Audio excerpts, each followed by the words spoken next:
Are you all ready to go? Everybody ready? Good evening and welcome to our council meeting here for the end of April. Hard to believe that here we are at the end of April and we've had such a busy week, such a busy month, but we're glad you all could join us to talk about the business of the city tonight. We always like to begin with the Pledge of Allegiance, so we'll ask Gary to come forward and lead us in the pledge. Present arms. I pledge allegiance to the flag of the United States of America and to the republic for which it stands, one nation under God, indivisible, with liberty and justice for all. Please be seated. And if you'll please join us in a moment of silence.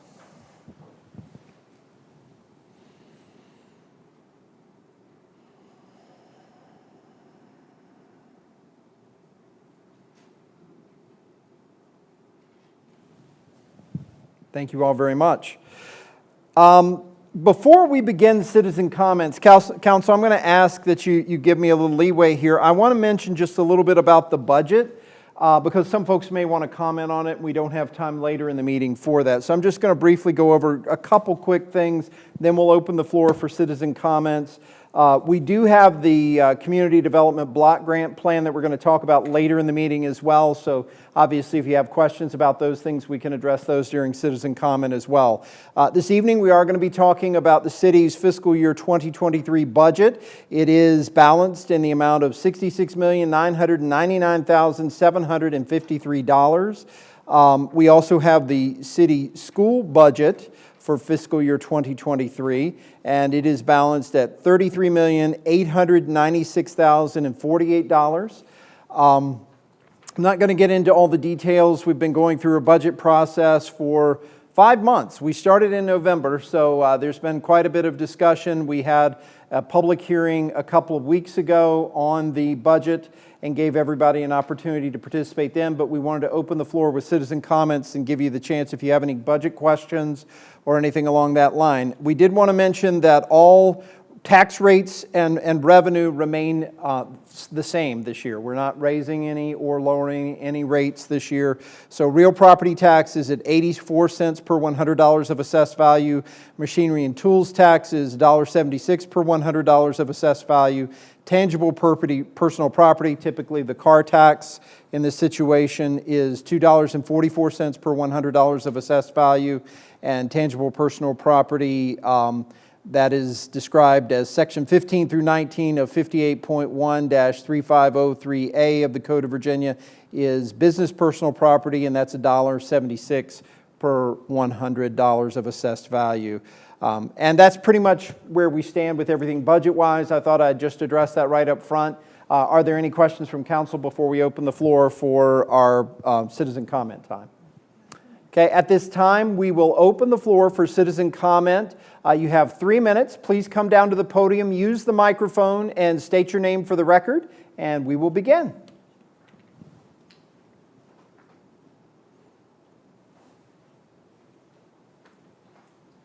Hello, friends. Hi, I know Laurie. you miss me. In fact, I'm here tonight to announce my candidacy for Congress. Dang it. You had it so well set up. I blew my whole joke. Yeah. I'm not running for council or Congress. You never know. Okay, well, that was a good way to start off. This is my my annual visit to talk about a couple things. First of all, this Saturday, Pathways for Radford. I'm really loud, I think. You're good, For though. years, Pathways for Radford has been planting trees along Sundell. And I brought this because I liked what Wilson had to say about Wilson Rankin, of course, has been one of the devoted Pathways for Radford members who has kept us planting red buds. And his words were so great. He said, if you've driven down to Roanoke lately, you've seen how spectacular the red buds are on 81. And he said, and we're creating our own red bud drive right here in Radford. And we've had so many people through the years come out and plant trees. We started in 2006 with 2008 with 6 red buds. And last year we did 25. And that's a lot to say with Nick Lancaster, who's been great for that. So Anybody that wants to come out and plant a tree, we've had all ages, children to all ages, and come out and plant. And it's a great feeling. You can work for a couple hours, and if you drive down Sundell, I'm sure everybody has, you can see how glorious it is, and that's partly that great partnership between the City of Radford and Pathways for Radford. So we'd love to see any of you that can make it out. The other thing I wanted to remind you about is the Ride of Silence, which is another great partnership between the Ride of Silence Committee and the city. This initiative started internationally 20 years ago, and Radford jumped in 15 years ago. We're one of the longest running localities that has been hosting this event. And of course, the purpose is to raise awareness of all the people that have been killed or injured while riding on public roadways. And it gives me goosebumps just talking about it. Every year I get up here and I almost cry about it because it's such a powerful event. It's slow-paced. We've had 5-year-olds do the 8-mile ride. And you ride in complete silence, and you think about the friends you've lost, the friends that have been hurt. And also what it's doing is raising awareness for people who are out there. As parents in the audience, you want your kids to be able to ride bikes safely. So we're raising awareness of that there are other people out on the road besides cars. And so that is on May 18th. May 18th. We'll be staging at 6:30 in the old Central Lumber parking lot. We've been in contact with those folks to make sure everything works out, and we would love to have you. If you never ride, if you ride once a year, you can do this ride, and we are police escorted, and it's just a very powerful evening. So I'm just here to remind you all that Radford is doing some good things in that regard, raising awareness, and we'd love to have any of you join us. So that's May 18th. We set off at 7 o'clock, but we meet 6:30, and then again, if you want to plant some red buds this Saturday at 10 o'clock. Thank you, Lori. Thanks so much, and I'll be coming around getting donations for my congressional campaign. That sounds good. All right, any other citizen comment this evening? Any questions? Okay, with that, we will close that portion. Any council response? I'll just say thank you, Lori, for those 2 reminders, and we'll get back to those again at the end of the meeting. Both are amazing, wonderful things, and the nice part is I think you actually get to see the red buds on the ride for the Ride of Silence. So that works pretty well, it ties them all together. Okay, council members, we will move on to minutes. Did you all have a chance to read the minutes from April 11th? And if so, do we have a motion to accept? So moved. We have a motion, do we have a second? Second. A motion and a second. Any discussion? All in favor, please respond by saying aye. Aye. Aye. Any opposed? Okay. At this time, we are going to have a public hearing.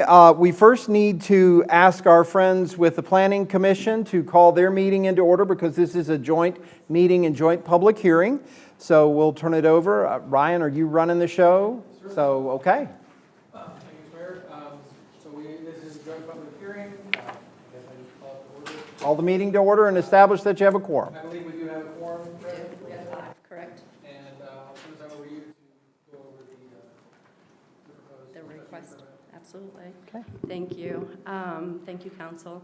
This evening, we are having a joint public hearing to receive comments regarding a request from Oakmont Atlantic to renovate and provide apartments at 644 West Main Street. This is catty corner as soon as you go out Robertson across the street on West Main, if you're not familiar. Of course, the picture's right here. This property is currently zoned B2, so it does require a public hearing. It's not a by right use. The third level of the building will be utilized by the property owner, so it being tenant ran, that is a by right use. So really looking at the second floor apartments. We did receive 2 comments, just to put it out there, and they were both positive. You know, certainly their concerns were whether or not there's going to be Section 8 housing, but we informed them that it was not, and that them knowing that the tenant was going to be, the property owner was going to be a tenant there, kind of calmed that down. But I don't want to, I know that Melissa has a presentation, so I want to hand it over to her to provide that. And after that presentation, if we could open the public hearing for any comments, that would be Sounds great. good. Thank you very much.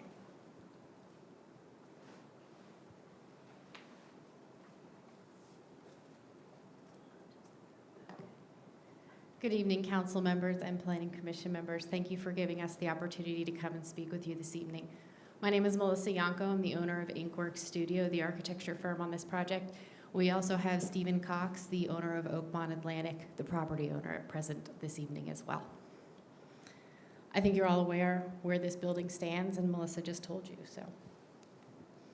A little bit of history about the building. I always get excited when the property owner has done his homework or her homework, and in this case he has. So we've been able to trace the building all the way back to 1899. It has been a staple in Radford longer than any of us. In 1899, we know that this building was purchased by Blanche Adams. She was a deaconess in the Episcopal Church. She held the property until 1918, and then it was sold in 1918 and twice in 1919. In 1919, it was purchased by Mr. C.O. McDonald, and in 1926, he added the second portion. So we all think of this building as one building, but architecturally it is two separate structures.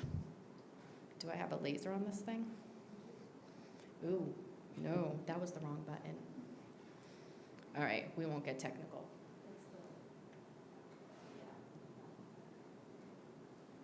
So this portion of the building here is the original structure, dates back obviously before 1899. This is the 1926 addition portion.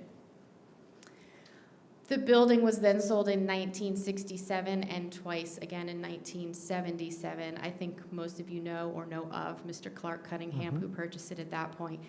And that's when the major renovations took place to bring it up to the structure that we know now. Again, in 2021, it was sold again, and that's when Steve purchased the building, and that's what brought us here tonight. A few known uses for the building. I think it's really awesome when you get to know the building's history and what it's been used for. So this was at one point in time a lawnmower repair shop, an auto repair shop, a welding shop, a boarding house, a private club, and obviously offices, which is what it's been since 1978. As Melissa kind of gave you a little teaser, the proposed use for the building, what we've come to you to ask for permission to do, is that the building owner would have his apartment on the third floor, the uppermost floor in the original structure. The second floor, which actually has access from the parking lot, is where we are asking for permission to do 2 large rental apartments. And then the main street level, down here on the bottom, would in the future be open to other businesses or perhaps as a restaurant space. We did put together some preliminary plans. These are not set in stone, obviously, but just to give you an idea of what we're looking at in terms of that second floor. So the old building, and I went backwards. Me and technology are buddies. The old building would be 1 unit. We're calling that Unit B, and that would be 3 to 4 bedrooms. It's about 1,600 square feet. And then Unit A is the 1926 building. And that would be, again, it's a little bit more than 1,600 square feet, 4 bedrooms. We have a really unique opportunity here. We have the opportunity, as the building is right now, to make this a Type B handicap accessible apartment unit. I think that's always a glorious thing when we don't have to stretch or push or dig to try to get something that can be accessible to all. And so we've got the opportunity with parking and a little courtyard right off the parking lot, nice wide doors, lots of openness, be able to put in a handicap bathroom, all 36-inch doors, and really make this space accessible for all. Of course, the owner can live upstairs by right, but we have a floor plan now, kind of what that's going to look like. Again, 3 bedrooms, 2.5 bathrooms, nice big living spaces. And I might add, a view second to none. A big part of this project is the exterior renovations. I don't think it's any secret that this building is not looking as good as it could. And so one of the things that Mr. Cox has been really focused on is to kind of bring this building into this century. What we're proposing to do is all the exposed natural brick, which is mostly on the bottom here on Main Street, and then on the parking lot side, to do a whitewash, just tone down the red a little, try to make it a little bit more neutral, And then all the brick and CMU that looks like brick now is painted that lovely cream color. We're going to strip that off and go with a nice, deep, neutral chocolate brown. Again, trying to tie into some of the other properties that have recently been upgraded. And then it's not even showing here because we just made this decision today. But we're talking about doing a copper cap and I forgot the word. Spire on top of that turret. And then all of the overhangs would go from the shingle to a metal. So again, trying to be a little bit more friendly, a little bit more eco-friendly, and something that will last a little bit longer and keep its look. Some of the infrastructure questions that we've been asked to answer. There are currently 20 parking spaces in that rear parking lot. When I went out there and counted them, I was quite astounded. It doesn't look like a large parking lot. By zoning ordinance, 15 spaces would be required for the proposed apartments. That includes the owner's apartment. And there is a dumpster, which of course will need to be enclosed per the zoning ordinance. We have more than adequate electricity. We have adequate sewer. The water supply into the building is inadequate at this time. We have a 3/4 inch line coming in, which is really not even adequate for the use that it as an office building, so that would need to be upgraded.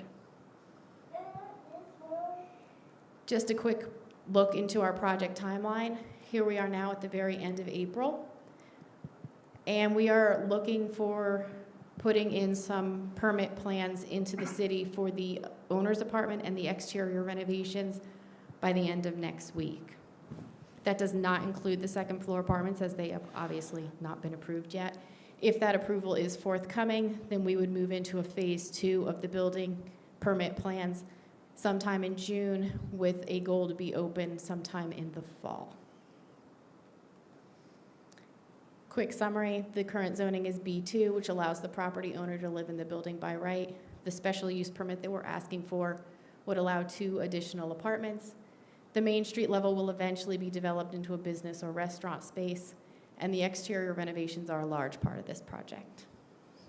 Okay, thank you very much. What we'll do is turn it back over to Melissa before we actually open the public hearing portion. Do you have anything you want to add at this point? I do. I just wanted to add that if, once the public hearing is over this evening, it'll go back to Planning Commission at their May meeting for a recommendation to council, and then that'll be forthcoming at the next meeting after that. And how does that work with the timeline that you showed? Can we go back to the timeline that's on there? Will there still be enough time for you to get through everything if we go through the May Planning Commission and then we meet again? That does not hold up the plans for the owner's apartment or the exterior renovation, so I don't see that that's a huge issue. Okay. Yes. Okay. Okay. Okay. At this time, we will open the floor for our public hearing.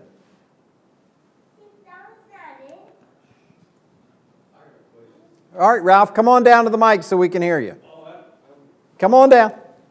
I know, I'm a stickler for that. I just want everybody online to be able to hear too. Jenny, can you leave up the presentation and actually maybe go back to the exterior of the building? Thank you. All I was wanting to know is, how much will these apartments rent for?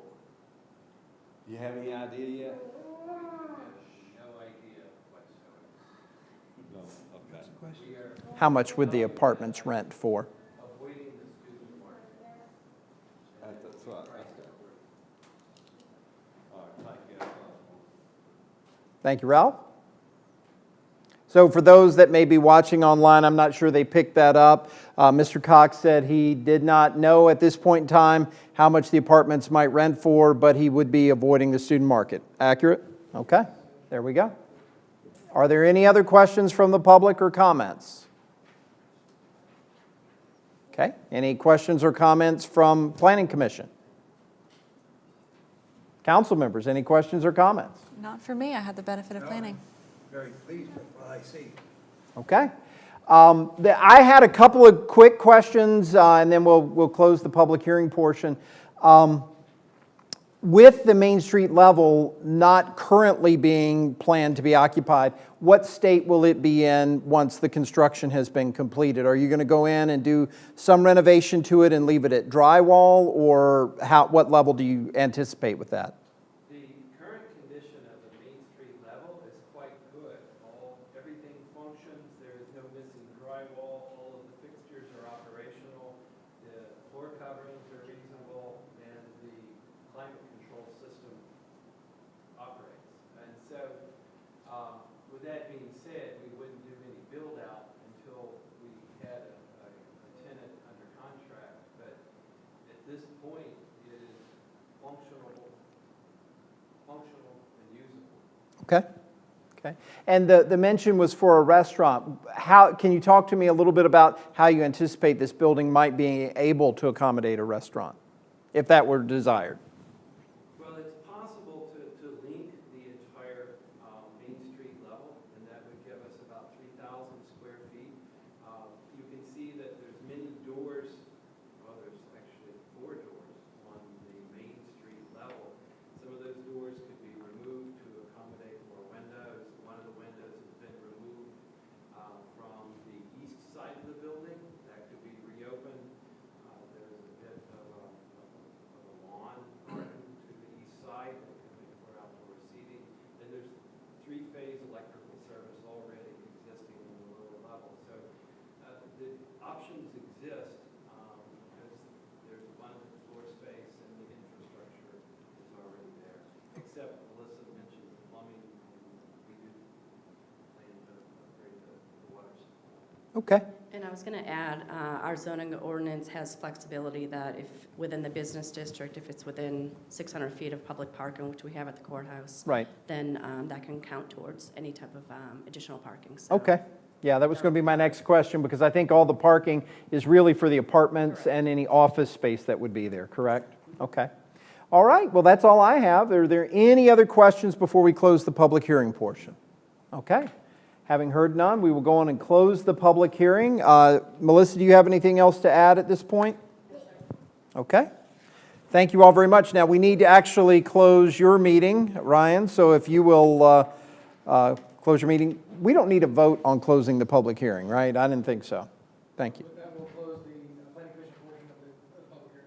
Okay, thank you very much. And Melissa, the floor is still yours, and you can talk a little bit about CDBG money. just making notes, sorry for that one. Yep. Okay. Here we are again. Actually, no, I don't think, Council, you have not been, most of you have not been involved with the consolidated plan. Dr. Harshberger has. Each year, or every 5 years, we're required by HUD to develop a consolidated plan, which provides, well, let's go back to CDBG for those who are unaware. It provides resources to address housing and community development needs that benefit low to moderate income individuals. The city's overall, right now the city receives approximately $185,000. We have not received our estimated allocation for next year, so we go on previous year's budget. So I have used that number to cover the next 5 years. We may have to come back if they're generous and give us a lot more money to update and amend the action plan or the consolidated plan. The consolidated plan requires us to identify and prioritize the city's housing and community development needs and set the 5-year goals for using the grant. The annual action plan, which is included in this consolidated plan, the first-year annual action plan, is our actual application to HUD in order for us to receive that application.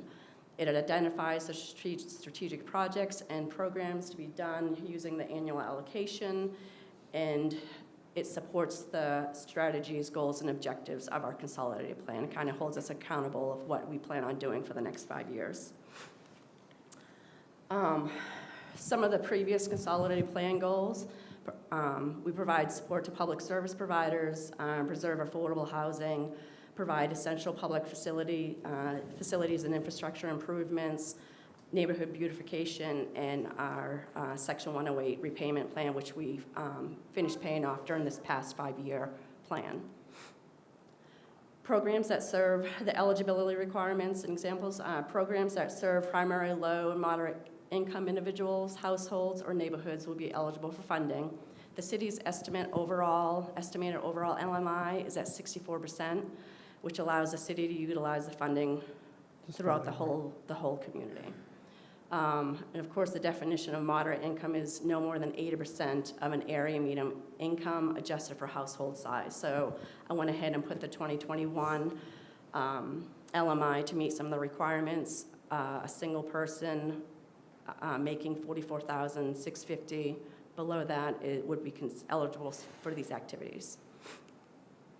Some specific eligible activities, public service, we do focus on youth and senior programs, persons with disabilities, and then low-income families. Some of the public infrastructure, we've done some ADA improvements, water, wastewater improvements, and some community facilities. We've done code enforcement and emergency home repair with the housing preservation, and then we've utilized the planning and admin for community development studies. We've done the East Main Business District project, as well as utilizing it for our zoning ordinance update. Some historical annual action plan activities. We've done demolition blighted properties, Carson's Courtyard and the Triangle Lot.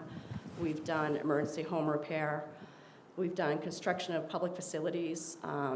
We've done the ADA remediation up at the courthouse. We've done water and sewer line replacements, sidewalk replacements, and worked on Sunset Park, Riverview Park, Dobbins, and Oakley Park, which is ongoing as we speak. Some of the subrecipients that we've helped fund over the years is the Women's Resource Center, New River Community Action, August Kids Program, Beans and Rice, the Bobcat Backpack Program, and Radford Fail on Daily Bread. In the beautification, we utilize some of the funding to support the city's Tree City USA designation, and I know that Nick has done a really good job in the Beautification Commission, have done a really good job at making those enhancements. These are the proposed activities for program year 2022. We're estimated, as I said, $185,000, and I estimate to roll over about $26,000. One of the ongoing programs that Jenny and I are really working on updating my portion of the website to make it more accessible and easy for applicants to see what the emergency home repair is about. We haven't done a really good job. I have one application that's pending. We're just waiting on them to provide some additional information, but we really want to try to continue pushing that out to the community, and that there is, if there is a need, they certainly can come. But let's talk request about funding. that for just a second, if we may, because one of the biggest issues, and correct me if I'm wrong, is the person applying has to be the owner of the property. And living And there. a lot of times, the issue is that someone either owns it and doesn't live there, Correct. or lives there and rents it, and so that's kind of the hole that we get into. Is there an avenue we can take to try to address that when there's some other issue? It's really difficult when we have almost even owner-renter ratio with Right. people renting versus people owning. These are really HUD's guidelines. Okay. They really want to make sure that, yes, a developer or a property owner who's renting out, they're going to benefit, but they should be reinvesting into their property. Mm-hmm. So I think HUD kind of really gears towards those who might meet those LMI requirements and Right. don't have any extra funding to be able to put towards their homes. Is there anything in HUD that we could explore that could help when someone is struggling, say, in a rental unit that is energy inefficient? There's nothing you've been able to find so far No. with that? It really is homeowner directed, Okay, yeah. okay. Didn't mean to interrupt, but that's That's been a okay. big one because we're struggling to make that work so well. Sure, and I certainly I'd be happy to inquire if they know of any other additional programs that might help tenants with that problem. Okay. Okay.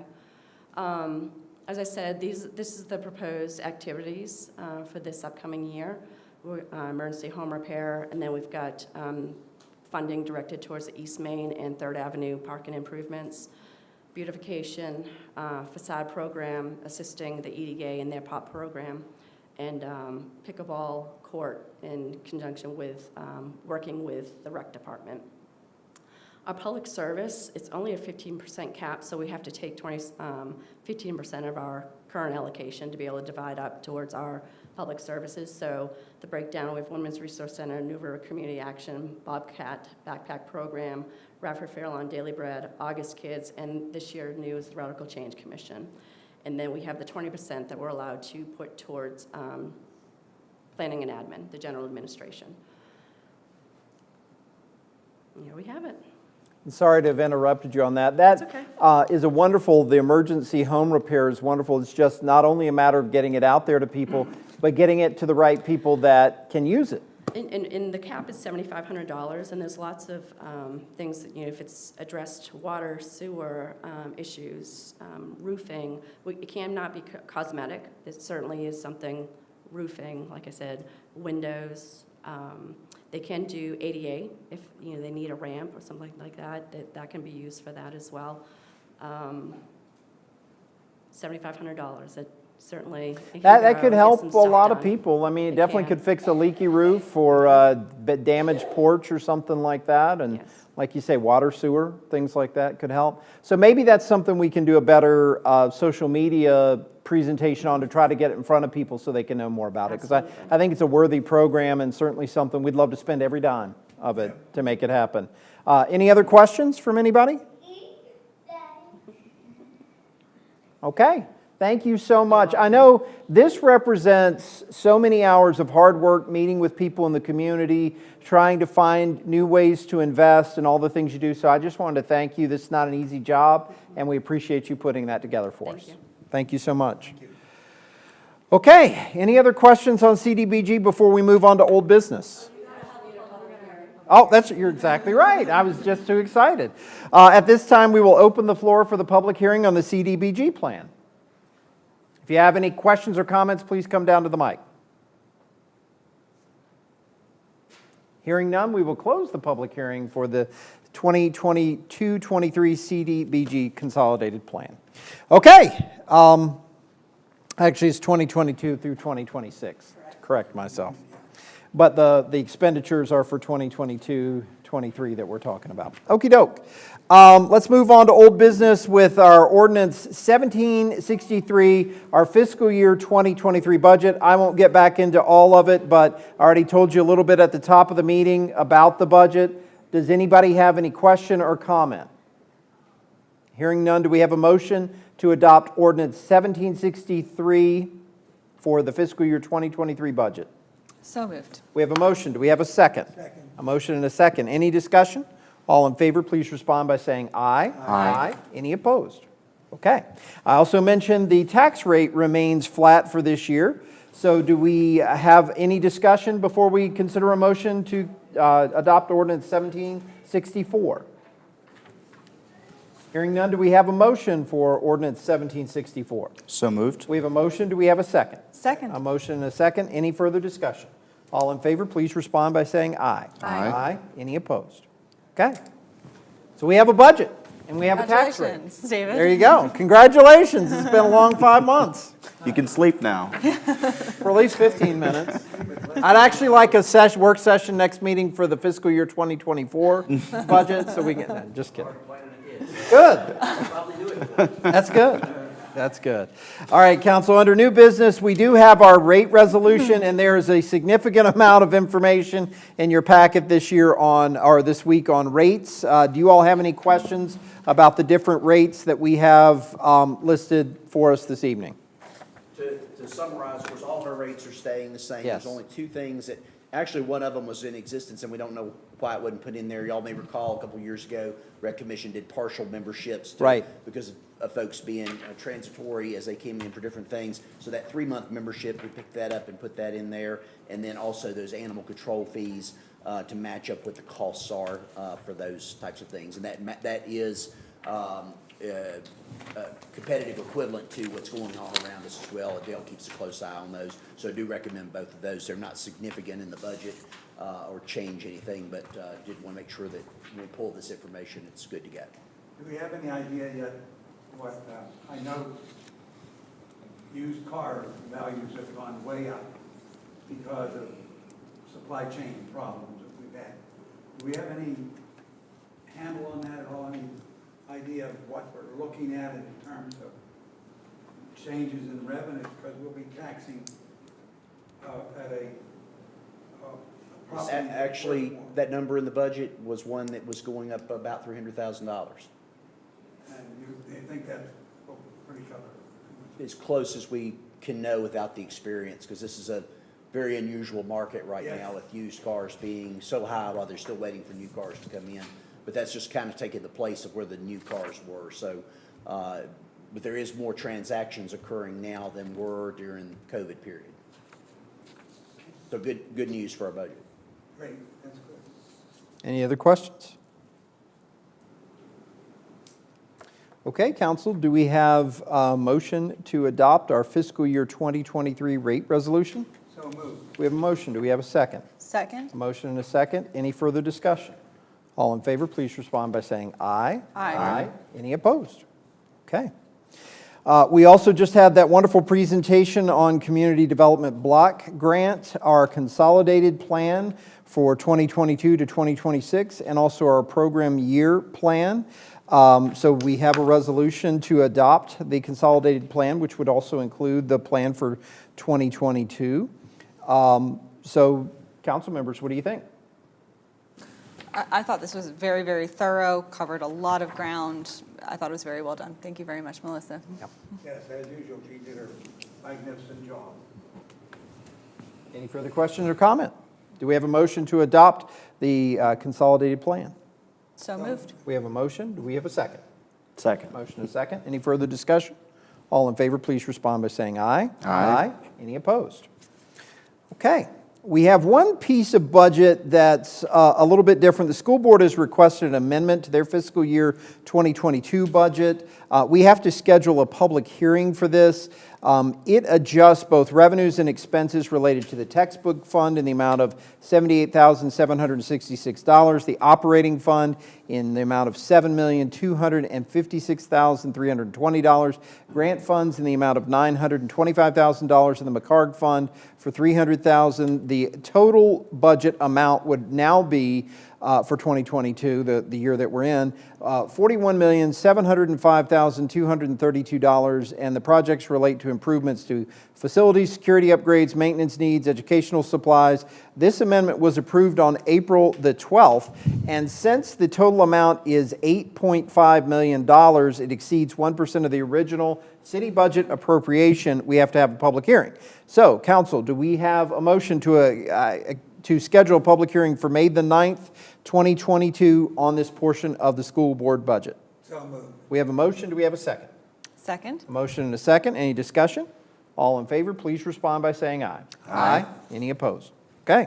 In just a few weeks, we will get back together for that. Now, I actually want to take a few minutes on this. We are looking at our natural gas company, Atmos Energy, is looking to renew their franchise agreement. This one has been in effect since 2002, and for 20 years, so it's set to expire. They have requested 30 years. We're looking at 20 years. David, can you talk a little bit about the franchise agreement? And the 2002 is actually when they transitioned over to the Atmos Energy. Right. It was previously, some of you remember, it was United Cities Gas, and actually that goes back 20 years before that. So it was a 40-year deal to begin with. I'm going to defer to Mike and let him, he's the expert on franchises and non-exclusive agreements and exclusive and all those kind of things. So I'm going to defer to him. We do need to schedule a public hearing for this, for both taking in proposals as well as looking at the extension of this agreement. With that, I'll turn to Mike. I think this makes better sense when you're dealing with an exclusive franchise, this process, but unfortunately, the statute really doesn't make any distinction between approving an exclusive franchise versus a non-exclusive franchise. Up to this point, the prior agreements that the city had in place, including the most recent one with Atmos, provided that it was a non-exclusive agreement, meaning that other service providers providing the same service could come into the city of Radford and ask for a franchise, okay? The current agreement that has been sent to David by Atmos doesn't provide that it's non-exclusive, but at least as I understand it from talking to David, his conversations with the representative of Atmos seem to contemplate that it would still be a non-exclusive agreement. Whenever the franchise is for more than 5 years, the Code of Virginia requires that the locality who is considering granting the franchise has to basically advertise notice of its intention to grant a franchise once a week for 2 successive weeks and invite bids for the franchise, which we're describing it as a public hearing, but basically at the meeting at which you all actually schedule tonight, that would be the meeting at which you would review any bids for a franchise that you receive. Now again, this makes more sense when you're offering an exclusive franchise and you're asking service providers to bid on that franchise. Here, you're renewing an existing franchise and in essence will be asking or advertising the intent to renew the franchise and offering any interested providers who are interested in having a franchise also to submit a proposal to do that. Does that make sense? It does. I have some questions about that, and I want to get into the particulars of it here in a minute. Do you have anything else you wanted to share with us? No, and you guys did this, I think, a couple years back, Yeah. where you, I don't think we received any for that Right. particular situation.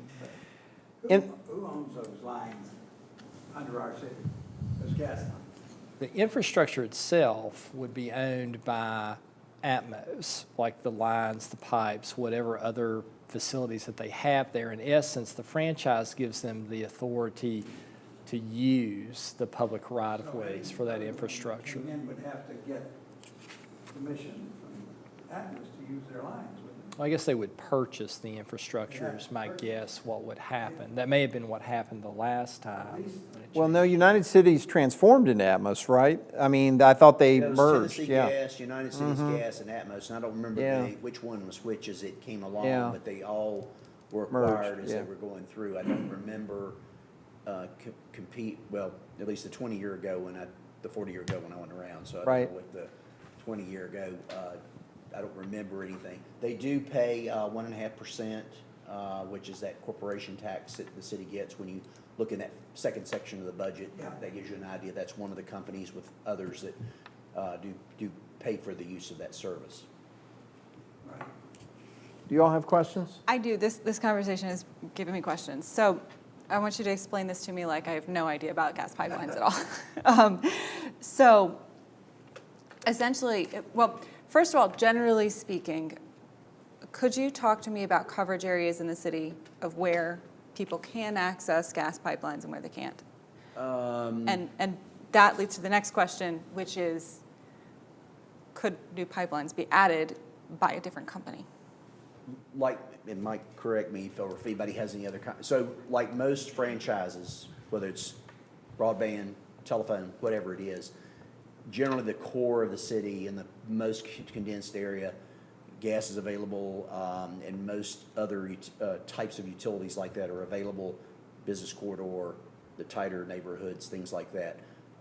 There are some neighborhoods, Cumberly, Forest Park, well, I think Forest Park even has it, but there's areas on. Further west. College Park, some areas like that, maybe in some Round Hill, where the properties are more spread out. It's not cost effective, so there is not gas available. People use propane in those areas.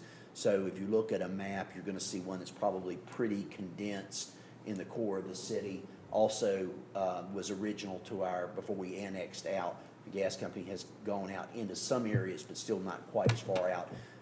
That's probably something y'all may hear comments from folks from time to time, say, hey, you know, I'd like to have gas, but I know it's a ways away from ever getting into my neighborhood or close enough to me to be able to make that work. So that is generally how that works. So probably I'd say 80% of the city is covered in natural gas pipelines.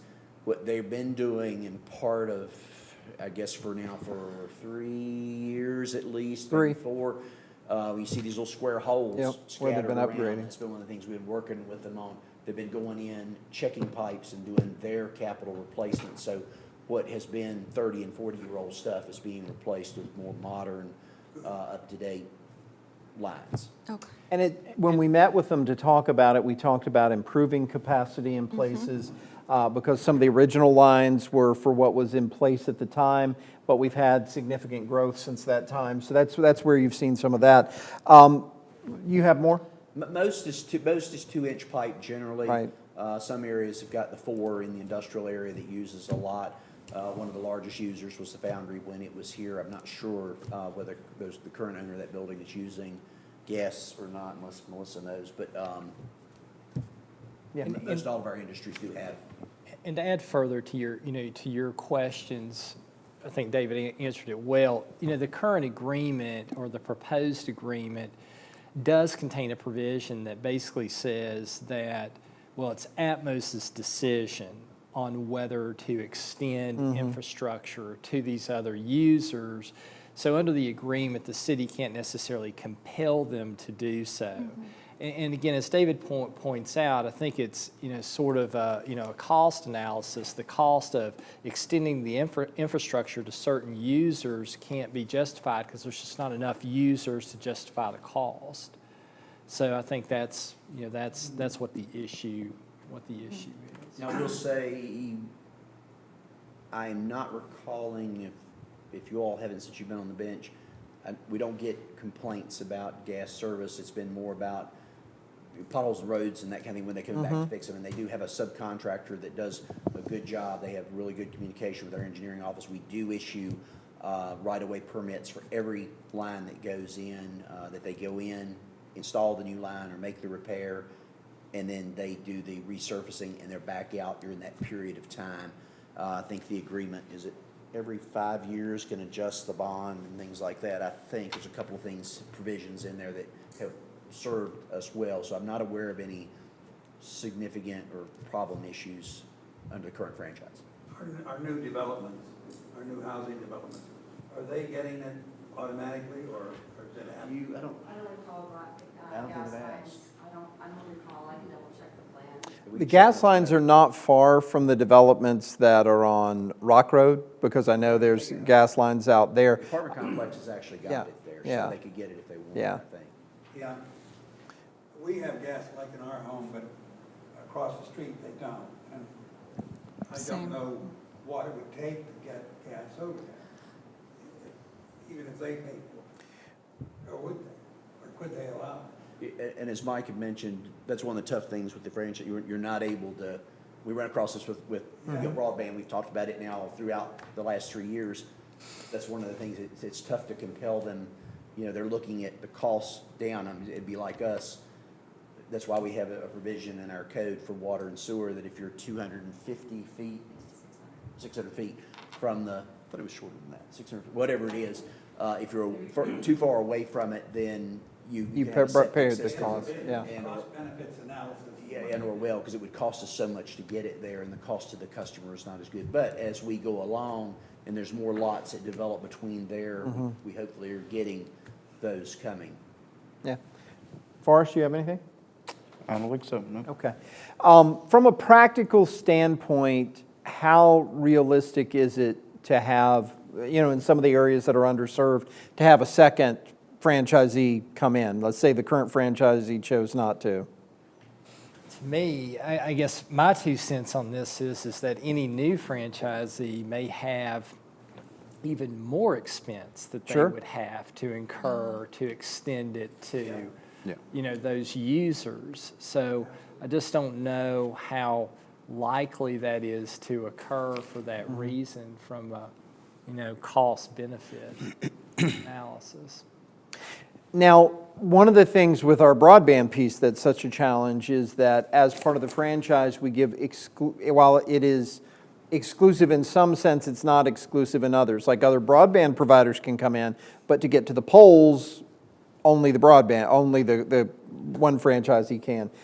Do we have anything in this franchise that limits that kind of competition to where there's exclusive components? Like, there's no reason our right-of-way couldn't be used by two franchisees should we choose, let's say someone else came If it's in. not exclusive, then yes, another provider could invest in the same infrastructure and compete. I just don't know if that's going to happen. There's probably a reason why you've had one provider for almost 40 years now. Sure. If there's not a close by Pike competitor, I'm trying to think whether that's the same thing in Blacksburg or. Does Atmos own the main pipeline coming into Radford with the gas? Do I? Does Atmos own the main pipeline coming into Radford with Yeah, gas?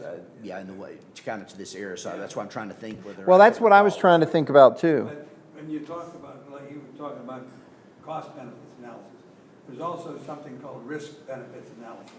And if they're going to use the same right-of-way that's already got a buried gas line in it, you're talking about a lot of risk there in case something gets punctured, in the process. With heavy equipment in there, or crushed, or whatever.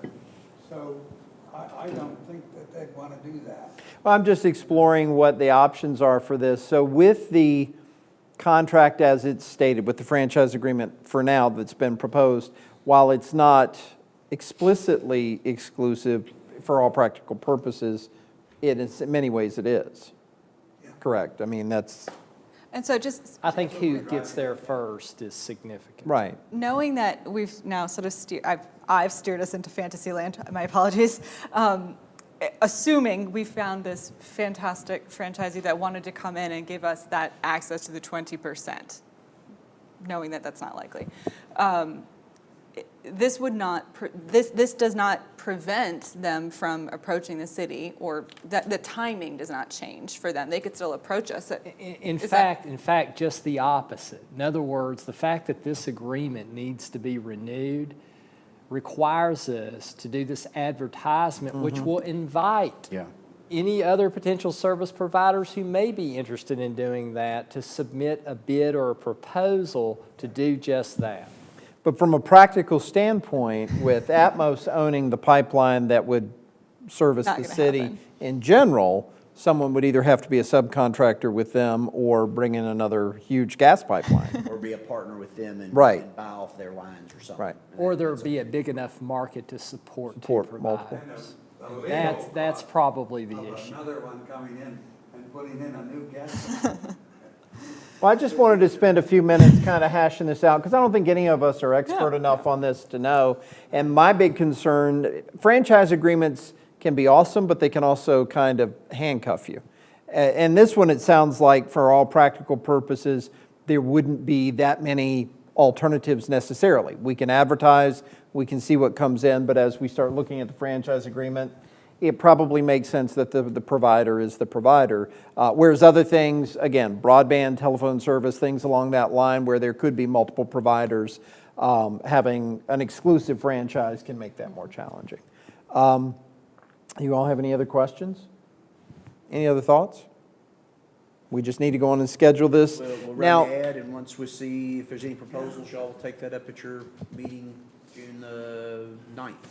But is there a way to well, I don't know that we'll get more than one proposal, but is there a way to standardize it so that we're comparing apples to apples with the franchises? I mean, with what we request for the proposal? Well, the advertisement will provide for what it is that you're renewing. Right. And it will invite any other provider to make a bid to provide that service. I guess what I'm asking is there, and again, just anticipating what if there is a second or third person, is the proposal itself standardized with the state? Like, is there a standard proposal that they come up with that, or? No. Okay. Let's say that between now and your next meeting, when you review this, that you did get Right. another proposal. You don't necessarily have to approve it that night. You Well- could review it further to see. That was a question that I had, because our current agreement expires on June 10th. So we Well, don't have a whole lot of time. I thought your next meeting was June 13th. Now, we've got May meetings, but No, well, no, Yeah. well, you wouldn't Got have time time. to do your advertisement my understanding is there's no second meeting in May. Well, we may have to schedule a meeting, right? I mean, or are we going to try to schedule this public hearing for after As far the, as I know, they're okay with the June. It would- They knew that there was, we didn't have the second I can meeting. tell you it would not be the first time that a franchise agreement lapsed and the parties were in the process of approving a new one that would become effective. can we get something in writing that says we'll have this? I mean, just in case. Well, it's not an automatic renewal in there or anything like that. But so- worst case scenario, let's say we did have multiple and we were considering other things, the gas company could decide we're not going to provide gas since the franchise agreement has expired. Well, Or it's not practical, but we'll do it however you guys want to do it. I'm happy to do it, like later in May. I'm just saying with them having invested what they have in infrastructure within the city, that's not something I think they would walk away from like. no, I get that. I just don't want us to screw up and then have a lapsed franchise. So that's what I'm saying. We don't have a whole lot of time to Yeah. consider other things. And if we did have multiple proposals, trying to go through that and everything along that line. Are you all comfortable? I think they'll keep operating under the existing agreement until we renew the franchise. Yeah, I think we would have gotten an indication from them if There that were wasn't the case. I haven't spoken to, it's my understanding that David has spoken to the guy, and he didn't seem to, the Does it representative. make of any Atmos. Several of sense? these must be renewing about the same time, so I think they're going around. No, I get Whether that, This whole area yeah. was like that or not. Mike and I talked a little bit about whether or not it may have come to this area at the same time 40 years ago or Probably, 20 years ago. yeah. So we feel okay with not having anything in writing that says they're going to continue to provide service until we settle the franchise? If you're uncomfortable with it, what I would recommend is that you schedule it for late May. Okay. How do you all feel about this? I mean, it's probably going to be fine, but if it's not, we don't have any, I think that I'm comfortable as long as Mike and Red and David are. And so I think that we can, I think we can Yeah, take that leap. I'm comfortable deferring to them as well. so June 13th would be the soonest we could schedule this. Yes. Okay? Do we have a motion? I move that we schedule it for June 13th. Okay, so we've got two things we've got to schedule. We're scheduling a public hearing, but we're also scheduling, does your motion include scheduling the request for proposals? Yeah. Okay, It's, Is it, the public hearing is May, correct? just what, May.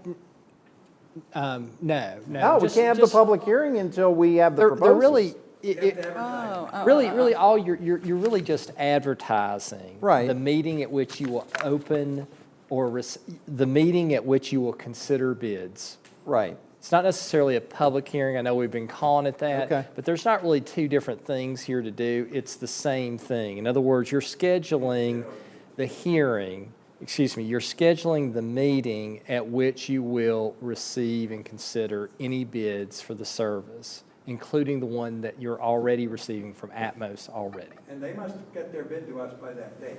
Yeah, what I sent you all on May the 9th, it takes 2 advertisements. Yeah. That's what's throwing us off. I So get that. It started that Yeah, way, and it's- then I've neglected to change that up. no, I mean, again, I'm fine with this, but it just, for all practical purposes, if you were going to change horses and your franchise agreement has expired, I mean, just in case someone did bid, that's the concern. So it's fine. So we have a motion to advertise the proposals for interested parties for the service and to schedule a meeting to open those advertised parties from Dr. Harshberger. Is that accurate? Is that your motion? Okay. So do we have a second for that motion? Second. We have a motion and a second for having these in and open by June the 13th. Is there any conversation? 100% sure. All in favor, please respond by saying aye. Aye. Any opposed? Are you happy with that? Yeah, and I'll see if I can get you some assurance on that. I mean, I just want to make sure we're doing our due diligence so that we don't find out we got ourselves in a loop that we didn't anticipate. Let's Yeah. put it that way. We'll verify with Atmos. that's what fine. their intentions are. And our local person's Perry Patterson, y'all all know him. Oh, yeah. And I assume it's fine, and I assume everything's going to be fine, but I would rather know rather than assume it, just to make sure for our own They're good consideration. corporate citizens, good community support. And, you know, again, as we go through this, I think just understanding what we're talking about and talking about that exclusive, non-exclusive piece, I mean, not that I think we would change anything, but just to understand exactly what we're agreeing to, if it, in all practical purposes, is ultimately an exclusive deal or what that looks like. Well, I think, you know, again, to explain that, let's say, for example, that you advertise this and you come back on June 13th, and in addition to Atmos's request to renew their franchise, you had another service provider, hypothetically, that said, we would like to build our own infrastructure and provide an alternative service, you know, for the city. You could approve both if it's non-exclusive. Right, right. Yeah. Okay. And again, we're asking all these questions because we got to make sure we know before we go down this path. This is a 20-year deal, so 20 years. you know, we're not going to have another bite of that apple for a while. David, what else do you have for us? Let's see, a number of things going on right now. Very active month of April. Remind everybody, one more week to go before the special collection comes to an end. So if you want to take advantage of that, please do so. A lot of planting, fix up, clean up stuff going on. If you know anybody that's interested in the job, I really need some seasonal folks and you know, and some part-time folks in public works. So please send them our direction. We are working on the water line replacement, much improved service for the Fletcher Martin area of Simpkins Village, and then also the improvements on water line extension for the Jeffries Drive area to accommodate future growth in that area, as well as the Gloria Villa Patio patio homes. homes. They're underway. We've issued 5 permits so far for 15 total in phase 1, and another group of 25 plus across the street coming. So real exciting time.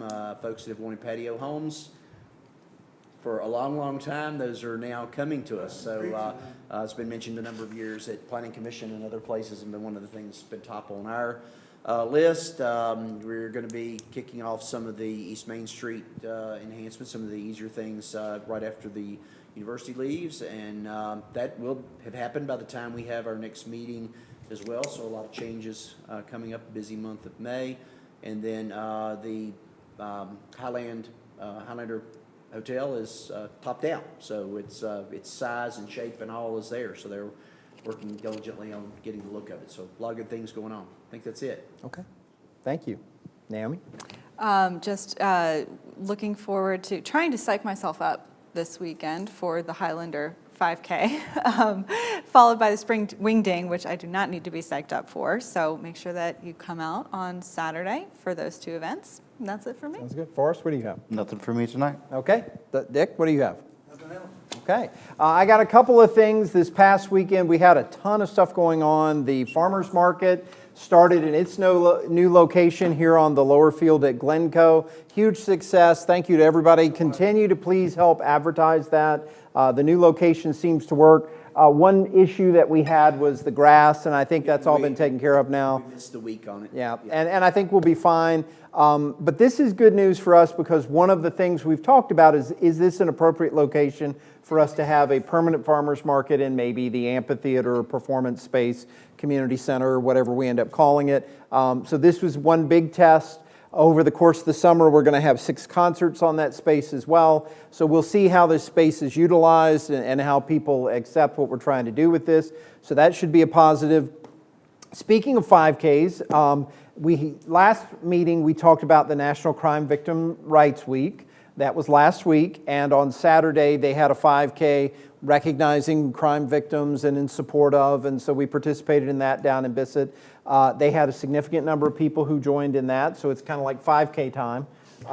And I'm appreciative of everybody who helped make that happen, including the Radford Floyd office for that group. We're really appreciative that they made that happen. Down in Glencoe. Yep, and I'm going to get to that too. Hang on, I got a whole list I'm going through here. We also had some significant activity at the Radford University campus. The university held Unity Fest, which was a great event. There were lots of people who participated in that, different diversity clubs and organizations. and recognizing the differences in our city. So that was a real big positive. There was also a large open house at the university. It was a record for a spring open house, so that's very good news for the university and for the community. There were 1,800 families and students, prospective and admitted students who participated. So that was kind of a big event. We also did a little bit of a cleanup. There were a couple of folks who joined me down at the American Legion building, and we did some improvements to that property, cleaning up some of the weeds and freshening things up a little bit. There's still more to be done, but that's stepped up a little bit. It is prepared for the summer season so that hopefully it can continue to be mowed and look good. There is a monument on site, a war memorial on site, so it's important that we keep that clear and allow folks to utilize that. As Dr. Harshberger did say, we did a tree planting on Earth Day at Glencoe Mansion, and I think we ended up planting about 20 trees. Do you remember, Jenny? Was it 20, something like that? 15? Okay. But we planted trees, and we had a lot of folks came out and participated with that, so that's wonderful. This Friday... flowering trees and some arborvitaes and things along that line, so it will be a beautiful addition to the area.